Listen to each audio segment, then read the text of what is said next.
Hey folks, how are you doing? It's Mr. Carter right here, ready to do HomeLink 111. Go ahead and put your name on this if you haven't yet, and let's begin. Alright, so number one's asking you to list at least 5 things in your home that remind you of line segments. So make sure to see what you come up with. Again, remember, line segments are lines with a definite endpoint and two definite endpoints. So you want to look for those types of things at your home that have endpoints. Okay. Use a straight edge to complete problems 2 and 3. So I got a trusty straight edge here. So you want to draw and label line EF. So I'm going to draw a line. And I'm going to make it a line with arrows on both ends because a line goes forever. So it's a line with 2 arrows. And E is a point. And also F is a point on that line. There we go. There's line EF. And now draw and label line segment EF.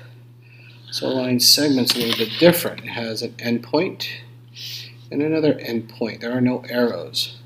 So I'm going to go and label it E and F. So explain how your drawings of line EF and line segment EF are different. Well, the line has, again, arrows on both ends. The line has arrows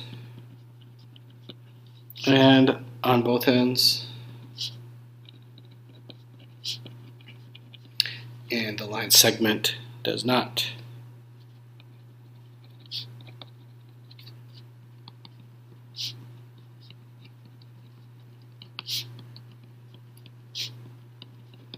Alright, now draw and label ray SR. I'm going to use my straight edge again.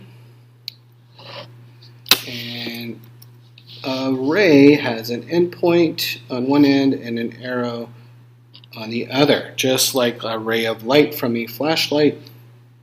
Now, the end has to be S because that's the first letter, and then R can go anywhere on that ray here.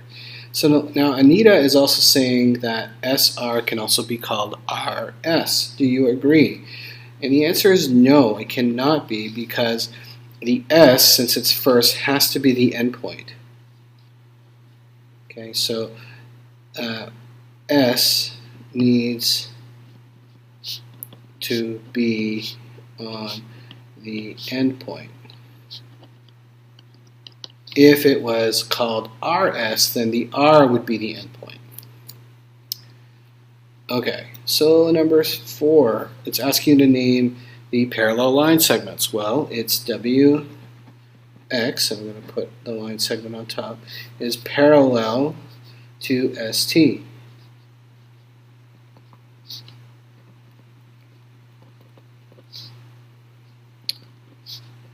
ST, and I'm going to put again the line segment on top here. And that is because WX will never intersect with ST. They go on forever and they will not intersect at all. Alright, our practice is some subtraction review. So I'm going to go ahead and do that on a different paper. I'm going to do 5 and 6. I'll have you do 7 on your own. So number 5 is 964, take away 348.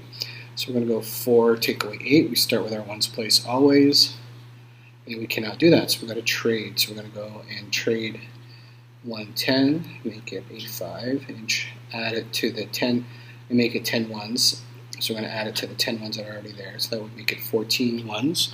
14 ones take away 8 is 6. 5 tens take away 4 tens is 110. 9 hundreds take away 3 hundreds is 600. So that would make it 616. 616. Okay. Number 6 is 662. Take away 497. 2 take away 7. Again, we always start with our ones place. We can't do that, so we got to trade. We're going to trade one of our 10s here, make it a 5. That 10 becomes 10 ones. We're going to add it to the 2 ones that are in our ones place to make it 12 ones. 12 ones take away 7 ones is 5 ones. 5 tens take away 9 tens. We can't do that. So we're going to go over to our hundreds, trade it in.